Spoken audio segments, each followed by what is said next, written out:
जी। और ऐसा नहीं कहा जा रहा कि पहले ये मान रहे थे कि ये माइल्ड होगा, लेकिन अब ये आ रहा है कि ब्रिटेन में इससे हॉस्पिटल में लोग एडमिट हो रहे हैं। मतलब ऐसा नहीं है कि ये माइल्ड है।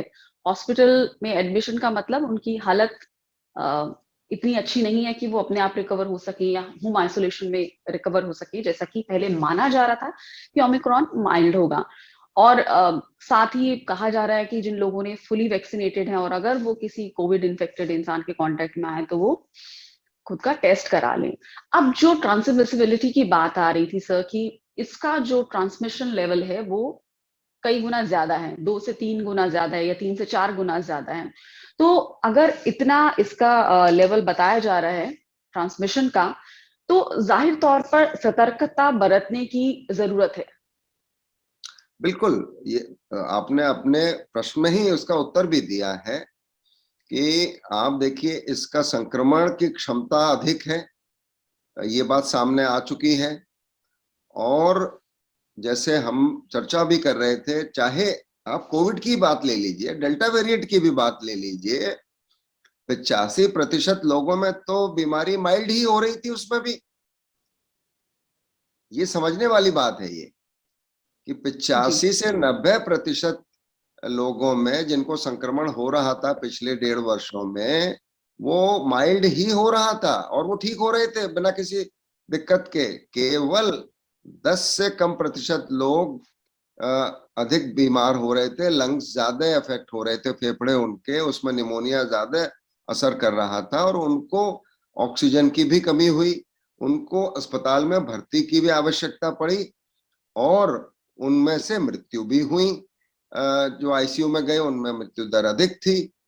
ओवरऑल अगर हम देखते हैं, पूरा अनुपात जब देखते हैं, तो प्रतिशत वही 2% निकलता है मृत्यु का पूरे दुनिया में। भारत में करीब 1.5%, 1.25% मृत्यु दर रही है सब मिला के अभी तक की। लेकिन बात वही आ जाती है कि संक्रमित, फिर ऑक्सीजन की कमी रहे, ऑक्सीजन की कमी हो गई, ऑक्सीजन की व्यवस्था, फिर अस्पताल में बेड्स की व्यवस्था, आईसीयू में बेड्स की व्यवस्था।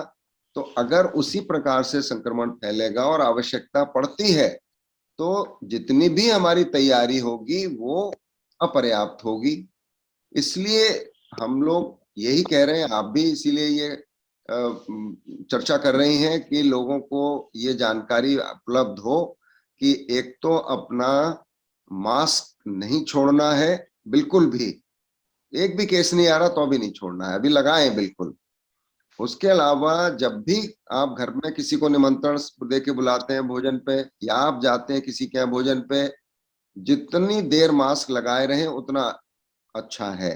उतारना भी है कुछ पीने के लिए, कुछ खाने के लिए, तो जी उतने देर उतारें और फिर लगा लें तुरंत उसको।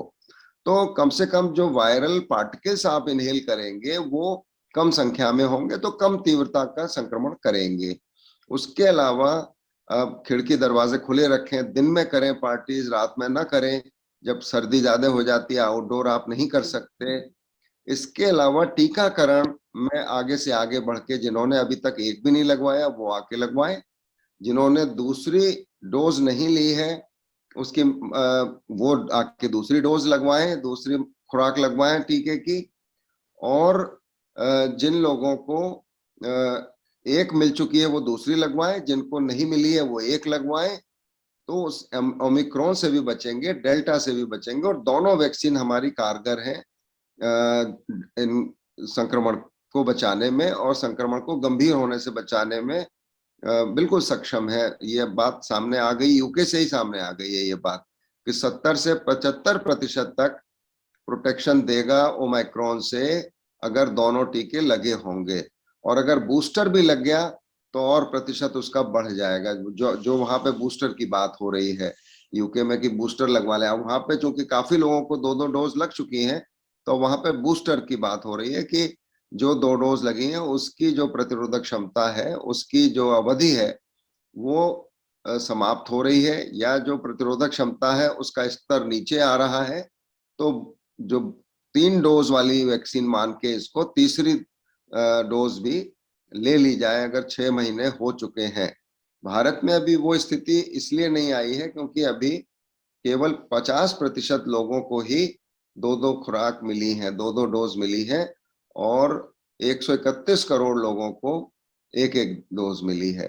तो यहाँ पे भी जब हमारे पास अधिकतर लोगों को दो दो डोज मिलने लगेंगी तो यहाँ पे भी बूस्टर की बात उठेगी और संभवतः बूस्टर डोज की स्ट्रेटेजी भी बदली जाएगी और कहा जाएगा कि भाई लगवा लो।